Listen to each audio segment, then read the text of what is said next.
নমস্কার, অ্যাস্ট্রো জিজ্ঞাসার পক্ষ থেকে সবাইকে জানাচ্ছি শুভেচ্ছা। আজকে নিয়ে এসেছি বৃশ্চিক লগ্নের মার্চ মাসের মাসিক রাশিফল। প্রথমেই গুরুত্বপূর্ণ গ্রহ ট্রানজিটগুলো আলোচনা করে নিচ্ছি। বৃহস্পতি বক্রী অবস্থায় আছে মিথুন রাশিতে। এটি 11ই মার্চ সরাসরি হবে, 11ই মার্চ পর্যন্ত বক্রীই থাকবে। সিংহ রাশিতে আছে কেতু। শুক্র 2 মার্চ চলে যাবে মীন রাশিতে, 26শে মার্চ চলে যাবে মেষ রাশিতে। রাহু আছে কুম্ভ রাশিতে, শনি আছে মীন রাশিতে, মঙ্গল পুরো মাস জুড়ে থাকবে কুম্ভ রাশিতে। এরপর বুধ বক্রী অবস্থায় আছে 21শে মার্চ, বুধ সরাসরি হবে। সূর্য 15ই মার্চ পর্যন্ত কুম্ভ রাশিতে থাকবে এবং 15ই মার্চের পরে চলে যাবে মীন রাশিতে। এই হলো গুরুত্বপূর্ণ গ্রহ ট্রানজিটগুলো। এখন আলোচনা করব বৃশ্চিক রাশিদের মার্চ মাসটা কেমন যেতে পারে। বৃশ্চিক রাশি জাতকদের জন্য মার্চ মাস হবে পরিকল্পনা ও সংযমের মাস। মাসের শুরুতে কিছু সিদ্ধান্তের ক্ষেত্রে ধীর গতি থাকলেও 11ই মার্চের পরে বৃহস্পতির সরাসরি অবস্থানের কারণে এবং শুক্রের মীন রাশিতে অবস্থানের কারণে শুভ পরিবর্তনের ইঙ্গিত দেবে। তবে তাড়াহুড়ো করলে পরিস্থিতি জটিল হতে পারে, ধৈর্য ধরলে ফল ভালো হবে। যারা স্টুডেন্ট আছেন বৃশ্চিক লগ্নের, তারা 1 থেকে 21শে মার্চ বুধ কুম্ভে থাকায় এবং বক্রী অবস্থায় থাকায় পড়াশোনার মনোযোগ থেকে কিছুটা বিচ্যুত হতে পারে। সিলেবাস পরিবর্তন, অনলাইন ক্লাস, পরীক্ষার তারিখ নিয়ে অনিশ্চয়তা থাকতে পারে।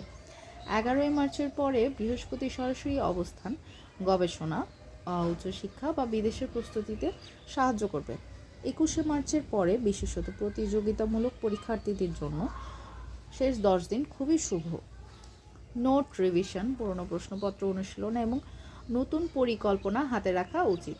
যারা চাকরিজীবী আছেন তারা মঙ্গল পুরো মাস কুম্ভে অবস্থান করার কারণে কর্মক্ষেত্রে চাপ ও দায়িত্বের পরিমাণ বাড়তে পারে।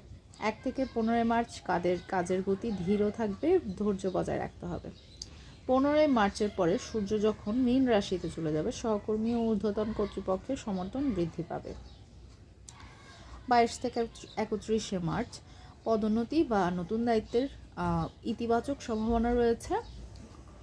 অফিসে গসিপ ও অযথা বিতর্ক এড়িয়ে চলুন, না হলে বিপদে পড়তে পারেন। যারা ব্যবসায়ী আছেন, মাসের শুরুতে অর্থপ্রবাহ স্থিতিশীল থাকবে। 11ই মার্চের পরে বৃহস্পতি যখন সরাসরি হয়ে যাবে, তখন বিনিয়োগ বা ব্যবসায়িক পরিকল্পনায় স্বচ্ছতা আসবে। শুক্র মিনে 2 থেকে 26শে মার্চ থাকায় ক্লায়েন্ট ও নেটওয়ার্কিংয়ের সুযোগ বৃদ্ধি পাবে। 26শে মার্চের পরে বিলাস বা সাজসজ্জা সংক্রান্ত খরচ বাড়তে পারে। বড় বিনিয়োগ 21শে মার্চের পর করা নিরাপদ। প্রেম জীবন মাসের প্রথমার্ধে বন্ধুত্ব থেকে প্রেমের রূপান্তর সম্ভাবনা বেশি। শুক্র মিনে থাকায় আবেগ গভীর ও অনুভূতিশীল হবে। 1 থেকে 21শে মার্চ ভুল বোঝাবুঝি এড়াতে পরিষ্কার যোগাযোগ জরুরি। 26শে মার্চের পর সম্পর্ক কিছুটা অন্তর্মুখী হতে পারে। নিজের স্পেস নেওয়া প্রয়োজন। 11 থেকে 26শে মার্চের নতুনদের জন্য, নতুন পরিচয়ের জন্য শুভ। দাম্পত্য সম্পর্কে মাসের শুরুতে দায়িত্ব চাপ বাড়তে পারে, সঙ্গীত কাজ ও স্বাস্থ্যের কারণে উদ্বেগ থাকতে পারে। 15ই মার্চের পরে পরিস্থিতি উন্নত হবে। মাসের শেষ সপ্তাহে রোমান্টিক সময় কাটানোর সুযোগ, তবে খরচ নিয়ন্ত্রণে রাখুন। সঙ্গীর পরামর্শকে গুরুত্ব দিন, কারণ এই সময় তারা সঠিক দিক নির্দেশনা দিতে পারে।